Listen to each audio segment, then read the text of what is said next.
reka tubaramutse mwese muri ko muradukurikirana kandi tunabaye ikaze muri kino cigwa icigwa kira gatatu cyo muri rwarukurikirane rwa yandongozi tuko turiga aho tubona Ezira na Nehemiya.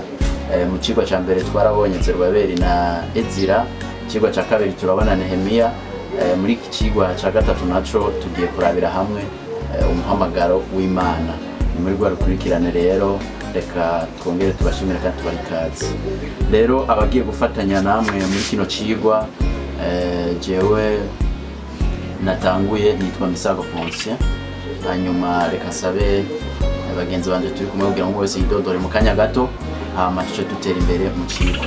Nitwa Niyonkuru Epipode, mwizera w'ishengero ry'Abadiventiste n'Umusindi mu Kanyosha. Turabaramukije mu izina rya Yesu. Ni Habonimana Mathias wo mugiye gufatanya mu kino cigwa, mwizera w'ishengero ry'Abadiventiste mu Kanyosha. Haleluya. Nanje nitwa Bizimana Sandrine, nanje tugiye gufatanya muri kino cigwa. Imana bane natwe. Amina. Reka rero dusabe tutatebeje mwene data Epipode kugira ngo asenge hama twinjire mu cigwa c'intangamarara. Urakoze Mana turi mu ijuru, urakoze cyane uko watugire neza ukaduha akanya tugiye kwigira hamwe ijambo ryawe. Nuzubane natwe utuyobore kandi udutahuze mu izina rya Yesu. Amen.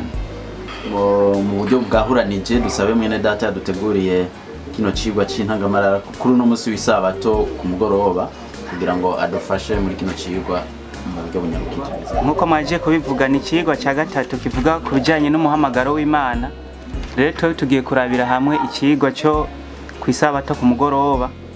Reka nkuko tubimenyereye iki cigwa gitangurwa n'umurongo wo gufata ku mutwe wa kino cigwa nyene, aho tubona ngo uhoraho Imana yabasogokuruza iragahezagirwa, yashize mu mutima w'umwami imigabo imeze ityo yo gushariza ingoro y'uhoraho iri i Yerusalemu.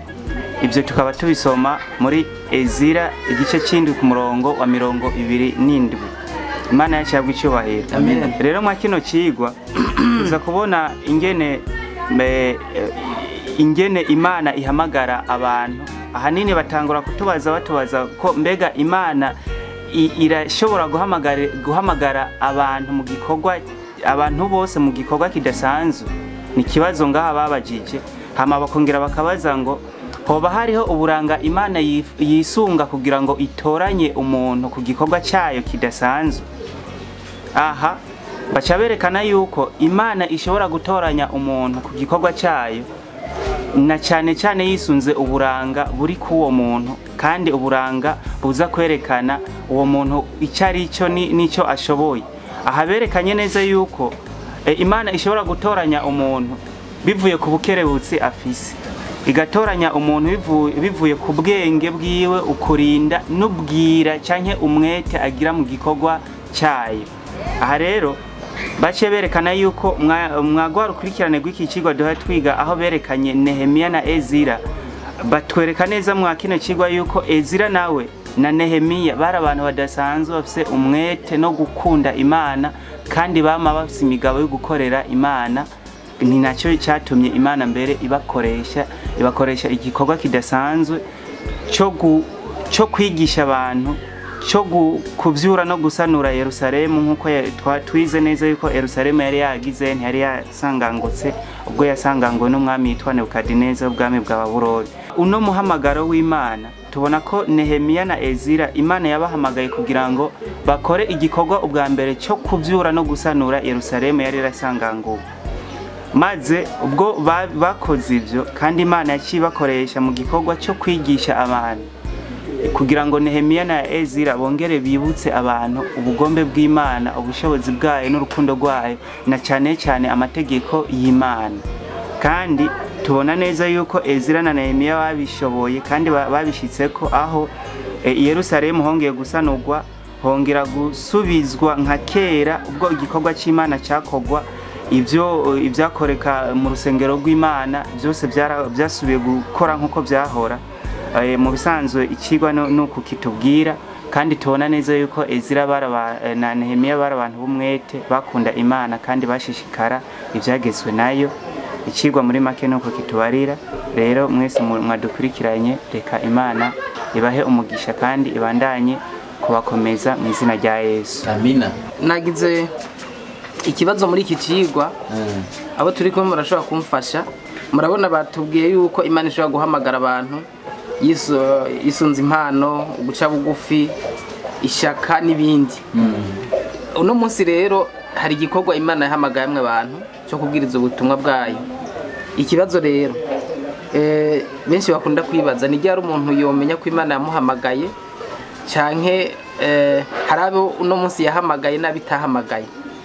Ibyo bintu twobisigura gute kugira ngo tumenye nyimba twese twarahamagawe cyangwa umuntu yomenya gute ko yahamagawe? Ico nibaza mu by'ukuri ntakekeranye yuko ari ikibazo ciza umuntu wese ashobora kwibaza, kubera yuko mu buryo bwahuranije tudakekeranije birabonekana yuko aba bantu Ezira na Nehemiya nkuko twabibonye mu kigo bari batorewe impamvu kanaka kandi zumvikana zikomeye zikina Imana yashaka gukora. None ikibazo ngo mbega tweho twomenya gute ko twahamagawe, canke mbega Imana twese yo baraduhamagaye? Mu vy'ukuri biciye mu mubatizo umuntu wese yahawe igikorwa cyo gushikira amahanga yose. Hari igikorwa dufise twahawe n'Imana. Yesu yavuze mu gice cya Matayo 28 mu 19 timugende mu mahanga yose muyahindura abigishwa. Ico ni igikorwa twahawe. Umuntu wese ngo amaze kubatizwa nawe ico gikorwa bagitanguye, mu yandi majambo abatanguye kumenyesha amahanga iby'inkuru nziza z'agakiza. Rero twese twarahamagawe mu buryo bwari bwo bwose bushoboka. Umwe wese mu mpano ziwe afise ategerezwa gukora agatima kiwe gahagaze ku kuntu ashobora gukora igikorwa cy'Imana akagiteza imbere mu buryo ashoboye. Nibwira yuko ari uko je no kunganira. Murakoze. Byumvikana yuko babandi bibwira ngo nta mpano je mfise, nta muhamagaro niyumvamwo, kumbure ziba ari intege nke zabo canke satani abasamaza. Ubundi umuntu wese arafise impano. Nca nibuka isomo Paulo yavuze muri Timotheo wa mbere igice cya 4 ku murongo hepfo ngo ufurure ingabire iri muri wewe. Ufurura ingabire muri wewe ni kugerageza gukora ikintu cyari cyo cyose ushoboye mu gikorwa cy'Imana. Rero nta muntu yo kwibwira ngo ntiyahamagawe, ahubwo natwe twarahamagawe. Akaroro ka Ezira na Nehemiya ni inyigisho kuri twebwe twese muri iki gihe kugira ngo natwe dufatanirize hamwe mu gikorwa cyo gusanura imitima y'abantu yononwe n'umwansi. Bakaba basanuye Yerusalemu, ariko no munsi Yerusalemu isanurwa n'imitima y'abantu bo kwisi b'Imana bazimiye. Aha berekanye neza yuko Imana itoranya umuntu imurabiye ku buranga afise na cyane cyane ku bijyanye no kugamburuka. Rero twese turatoranywa, mugabo ikibazo nuko tuba dukwiye kwemera uwo muhamagaro w'Imana mu kuyigamburukira. Bisaba yuko buri umwe wese atahura yuko Imana yamuhamagaye, maze mwiyo ntumbero akaca yiga kubaha Imana no kuyigamburukira kugira ngo umuhamagaro w'Imana kuri we ushishikare gukomera muri we, maze akore igikorwa cy'Imana kandi agikore ari uko akunda Imana. Nivyo biza kugaragaza neza yuko Imana ihamagara umuntu wese, mugabo umuntu nawe agira agatima canke agira ishaka ryo kwerekana umuhamagaro w'Imana muri we kugira ngo abandanye gukora igikorwa cy'Imana. Murakoze. Nanje mu cigwa turiko turiga nagize ikibazo. Turumva yuko turiko turiga icigwa kijanye n'imihamagaro, ariko mu byo dusanzwe twumva mu bantu hari ibyo bakunda kuvuga ngo iyo umuntu apfuye Imana ibimuhamagaye. None uwo muhamagaro w'uko umuntu apfuye Imana ibimuhamagaye wo bujanye n'iyi mihamagaro turiko turiga ya Ezira na Nehemiya mw'iki cigwa? Okay, mushiki wacu arakoze. Abaje ikibazo gihambaye cyane kubera ko ibyo ni ibintu bimenyerewe nyine no munsi ngo yitavye Imana, ngo Imana imwakire mu bwami bwayo. Biramenyerewe cyane. Rero je nashaka kwishura mvuga yuko mu by'ukuri iryo jambo atari ryo, n'umuntu yarizanye yarahenza abantu cyane, kubera yuko Imana ntihamagara abantu mu kubica.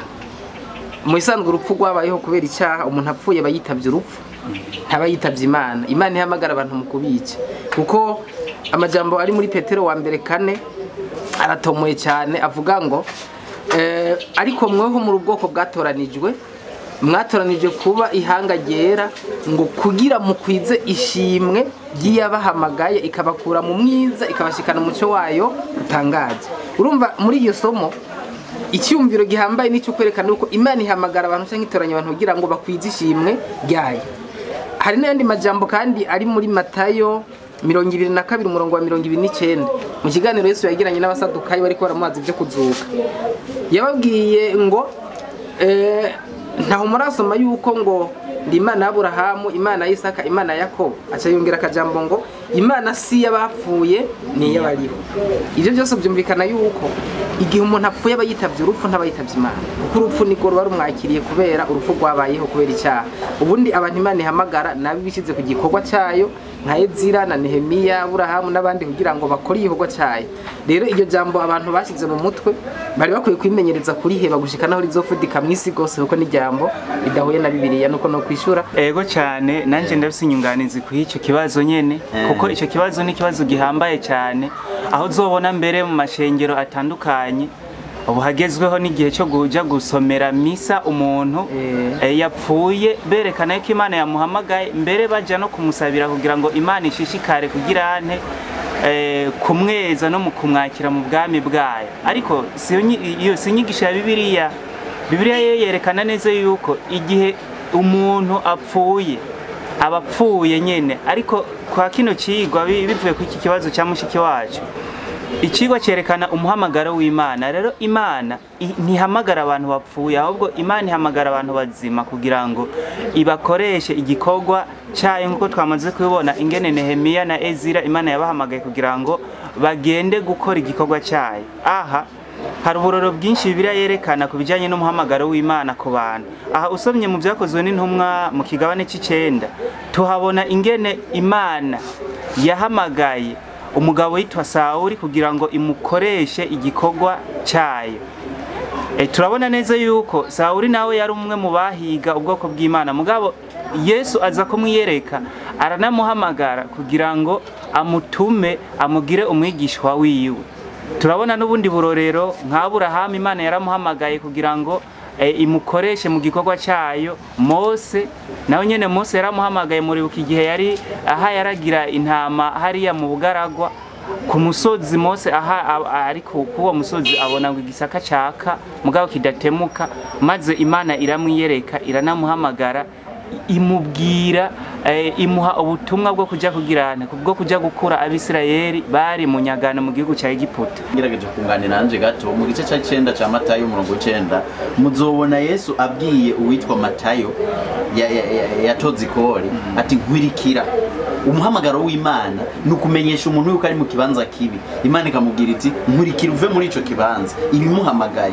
Nukuni Imana ihamagara abantu bave mu vyaha, hanyuma tumaze kuyikurikira tuba twitavye umuhamagaro. Ukwitaba Imana rero mu yandi majambo nukwitaba umuhamagaro w'Imana tuva kwa Satani tugakurikira Imana. Iyo tumaze kuyikurikira rero ikiduha ibikorwa. Igihe yahamagara Yesu agahamagara Matayo yaciye amushira mu ntumwa aca muhana igikorwa gikomeye cyo kuzoza aragira iki avura imitima y'abantu. Nuko bimeze aho babikuye ngira ni hahandi birivuga ngo Imana nituma umuntu apfa kandi nituma umuntu abaho.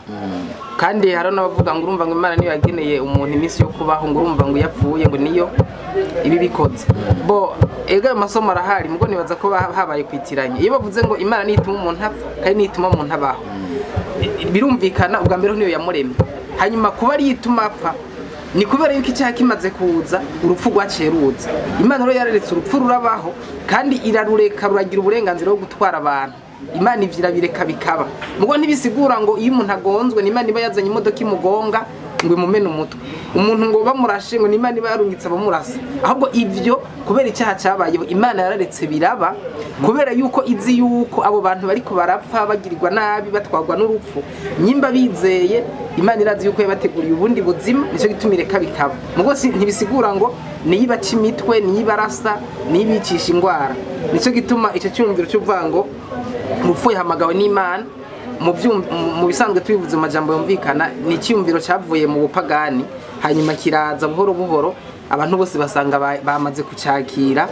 Nkuko yabivuze mwene data hari n'amadini yabigize inyigisho, ariko mu by'ukuri si ikintu kiva muri Bibiliya, ni ikintu cyavuye mu bupagani kera. Ari nacyo gituma abantu bakurikira ukuri kwa Bibiliya bogiheba. Murakoze. Murakoze ubwinyisho mumpaye kuko ndumva yuko iryo jambo abenshi bararigize inyigisho, ariko nko ku bariko barumviriza kino kiganiro ndibaza yuko baronkeye hamwe inyishu nanje reka Imana ibahezagire mu izina rya Yesu. Turagushimiye Imana yacu, wowe ugira neza, wowe wemeye yuko dukoranira ngahantu kugira twige amajambo yawe. Turagusabye ngo dutahuze iyi mihamagaro turiko turiga, kuko tuzi yuko twese twahamagariwe gukora igikorwa cyawe. Dufashe rero Mwami, dushikane umuhamagaro waduteguriye kugira ngo turangize igikorwa watujeje mu inosi, maze Mwami tube abakozi bawe wishimira, dutahuze n'ibisigaye byose mu izina rya Yesu. Amen.